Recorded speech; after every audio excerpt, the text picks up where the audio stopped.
Next up with us on the live stream at cityandstateny.com is State Controller Tom DiNapoli. He'll be joining us shortly. Controller DiNapoli, so good to see you. Good to be seen. What a great turnout, and congratulations on the new look. It's great. Thank you very much. We have rebooted everything. This is our launch of City and State TV. I know you've been a great supporter of City and State over the years, and we're very thankful for you to sit down with us today. Well, the issues that you cover are very important to everyday New Yorkers, and frankly, there's not enough coverage of it. So I think City and State fills a very important role, and I hope more and more people will read the magazine, watch TV, follow the coverage. It really is very important. It's a key point in the history of our city and our state. So the way you empower people with information, it's a very important mission. And Comptroller DiNapoli, what are you going to be watching for tomorrow in the State of the State address? And what are your foremost priorities for this legislative session? Well, any State of the State address is, of course, a wonderful opportunity for the governor to set out the themes for the year. And as you know, over the past few days, we've gotten a preview on many of those themes. So I'm sure the governor will expound on his interest in promoting the economy, economic growth, the tax cut proposals that he's advancing. Obviously, the focus today with the vice president in town was on infrastructure and rebuilding New York and restructuring New York in a smarter way. So I think we'll hear more about that. That will be the preview to the real detail that we'll get in the budget proposal that will come a couple of weeks after that. So as always, we will wait to see what the budget proposal has. Our office, as we always do, will provide an analysis of the executive budget proposal, as we always do. Our real view is that we need to do all that we can to put New York on the path to long-term structural balance. I give credit to the legislature and the governor for doing a better job of managing the budget, controlling spending than we've had in some previous years. But we're not out of the woods completely in that regard. And the Comptroller's Office plays a very important role in terms of commenting on state fiscal, budget practices. Debt is an important issue that we look at that we think needs to be managed better. And we will certainly promote our accountability agenda with the audits that we do. The transparency agenda is very important to us. As you know, our website, Open Book New York, provides a lot of important information that you and the press use and that everyday New Yorkers can utilize as well. Managing the pension fund is still a big priority for us, making sure that we secure the retirement benefits for our public workers and to do all we can to reduce the cost of those pensions on our local governments. We're going to continue to look at the issue of fiscal stress with municipalities and school districts across the state. So we have a big agenda in the Comptroller's Office. We look forward to working with the governor and the legislature to moving New York forward. And I'm very optimistic about where we're headed. Comptroller DiNapoli, we've heard a great deal from Governor Cuomo this year about his intention to cut taxes in New York State. Are we in the fiscal standing after all these difficult years economically that's a responsible approach to jumpstarting our economy? Well, look at it from the point of view of the budget and the financial plan. It's all about revenues and expenditures, and there are different ways to have a budget be in balance. And if you're going to do tax cuts that in effect decrease your revenue, you have to make sure you have enough revenue coming in to cover that, or you have to do cuts in other parts of the budget. So I still think we need to see more of the specifics, especially on the timing of some of these proposals.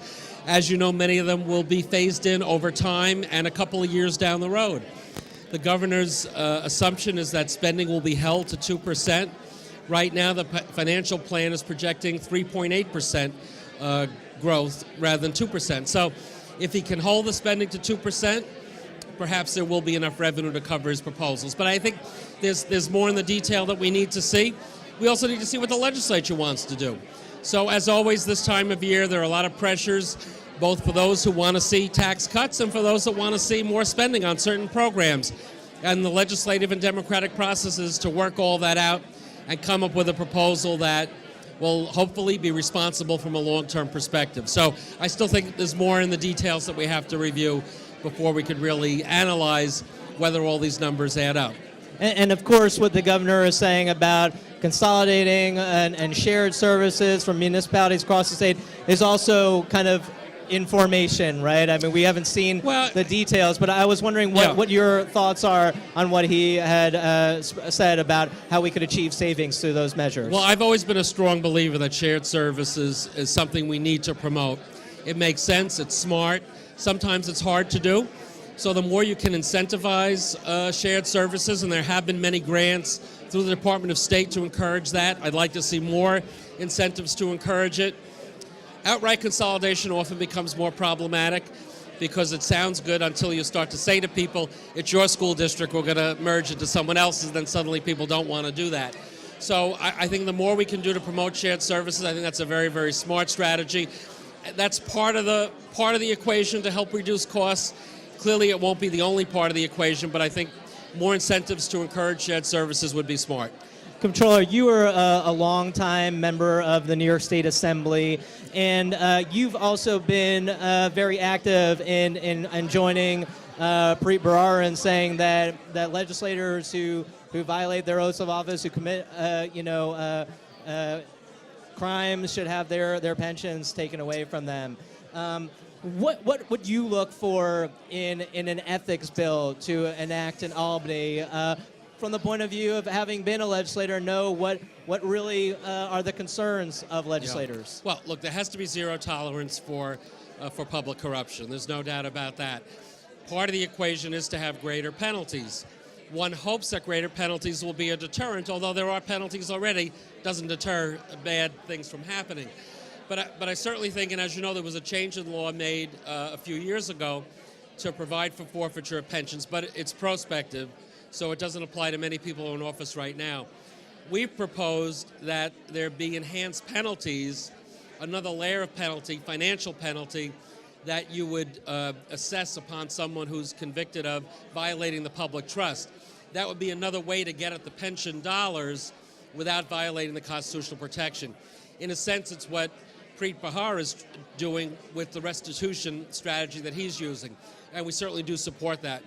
I do think the other piece, though, in any ethics proposal has to be campaign finance reform. The limits now are way too generous, too much money, too much private money influences the political process. We need to change that and limit that, and we need to level the playing field. The only way you do that is with public financing of campaigns. And you've said that the comptroller's race, would you be happy to invite that being an incubator it's a great place to start for campaign finance reform?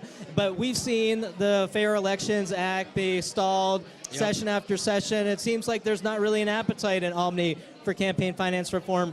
What do we need to do to get over the hump to enact some legislation?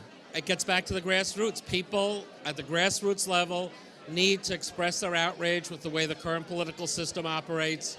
And I think unless there's more pressure from the public, you're not going to see that kind of change come about. So many legislators say they're for it. Governors endorsed it. The Attorney General's endorsed it. I've endorsed it. Yet it doesn't happen. So as we know, in the last legislative cycle of elections, there were a couple of races that turned on this issue. I think the message is that the public is ready for this kind of reform, and the public needs to hold elected officials accountable in this area. Comptroller Tom DiNapoli, Morgan, always may a pleasure. 2014 be a great year for you and for Happy city and New state. Year to you, Comptroller. Okay, and to all your viewers as well. Thank you so much. Thank you.